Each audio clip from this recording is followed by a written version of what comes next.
one of my previous videos, I talk about the reality of owning an Akiya, whether it's for investment purposes or as a holiday home. After that, I spoke with the CEO of the Akiya management company, Sumika, to learn more so that I can share more accurate information with all of you.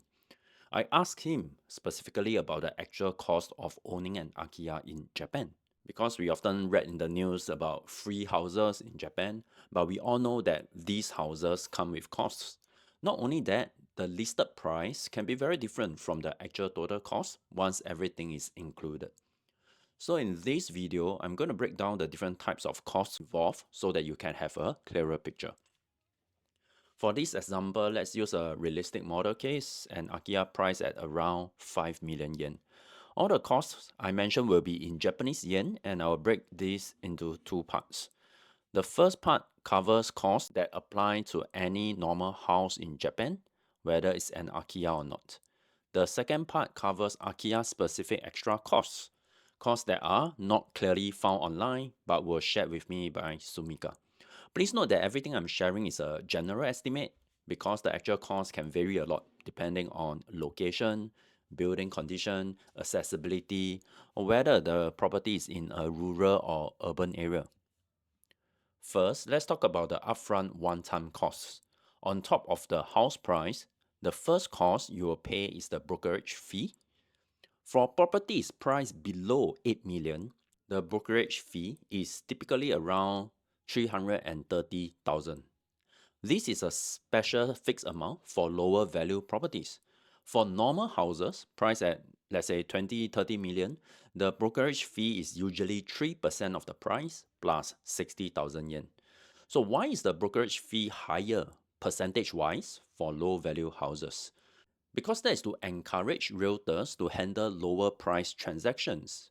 If it's based on the fixed percentage of 3%, then the amount of fees which the realtor receive will be much lower, and it involves equal amount of work, if not more. So with a slightly higher brokerage fee for lower value properties, that will encourage realtors to take up the cases.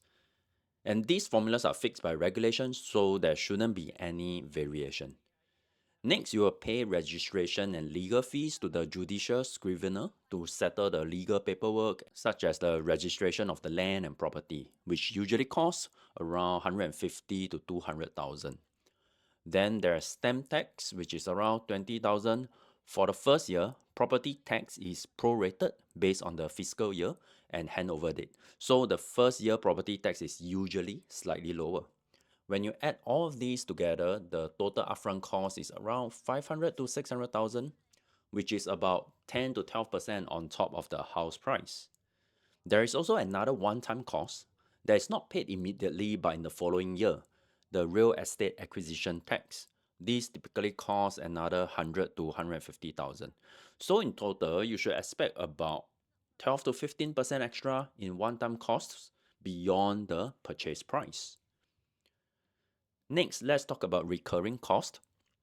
These include the property tax, about 30 to 70,000 yen, and fire insurance, about 15 to 30,000. The maintenance costs are harder to estimate because they depend on usage and condition and how much you are willing to spend upfront to renovate the space. So for this video, we'll just leave that aside and assume that the house has already been renovated to a usable condition. So the total recurring ownership cost is roughly 100 to 200,000 per year.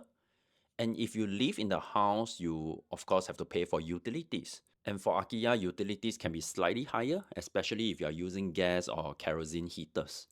Utility costs depend heavily on how often you stay there. So based on my own experience, staying for a full month might cost around 15,000. But of course, if you rent the property out as an investment, the utilities are paid by the tenant.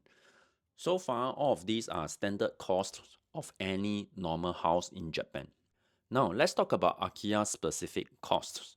Akiya are called vacant houses because no one lives in them, but that doesn't mean they are empty. Most Akiya are filled with leftover furniture, appliances, household items, and removing these items is a big headache, and it involves a cost to remove them. And the cost depend on the volume of items, the accessibility, whether trucks can park nearby, whether it requires recycling and sorting, and rural disposal pricing is different from urban disposal pricing. So it's best to assume there will be a lot of items to remove, and these typically cost 100 to 500,000, which is a significant upfront expense. Then second, renovation is almost always required. Most Akiya are not immediately livable. Even without a full renovation, you will likely need to repair the floors or replace the tatami, replace wallpaper, fix or replace the kitchen, bathroom, and toilet, conduct electrical and structural inspections, and replace appliances like water heaters and air conditioners. So a typical cost range for this type of basic livability renovation is around 1.5 million to 2.5 million yen. And if you are going to stay in it as a holiday home, you got to have basic furniture and appliances such as washing machine, refrigerator, your bed and mattress, sofa, etc. So you got to factor that into your cost as well. When you are not staying there, you will need a management company to take care of the house. They will handle things like regular ventilation, running water through the pipes, cutting of weed and taking care of the garden, emergency inspections after storms or earthquakes, and contact you if there's any issues. So these management fees can range from 5,000 to 30,000 per month, depending on the service level. But of course, if you are buying it to rent out as an investment, then all these costs are not necessary. You can just hand over an empty house and let the tenant furnish it up. So you may be thinking, are you going to approach different companies like waste disposal companies, renovation companies, and get different quotes to go through the whole process? You don't have to if you engage an Akiya management company that provide end-to-end support, which include the purchase support, the renovation coordination, even looking for tenants and ongoing property management. Because most owners, especially overseas buyers, are not able to supervise everything themselves, and these companies will act as a single point of contact. So instead of dealing with multiple contractors, you will just get one total budget plan upfront, and you just got to pay this company. And that will help avoid any surprise fees later on. And if the Akiya is rented out long term after renovation, the management fees will cost around 5% of the monthly rent. So yes, Akiya can seem cheap at first, but as you can see, they require a lot of work and coordination.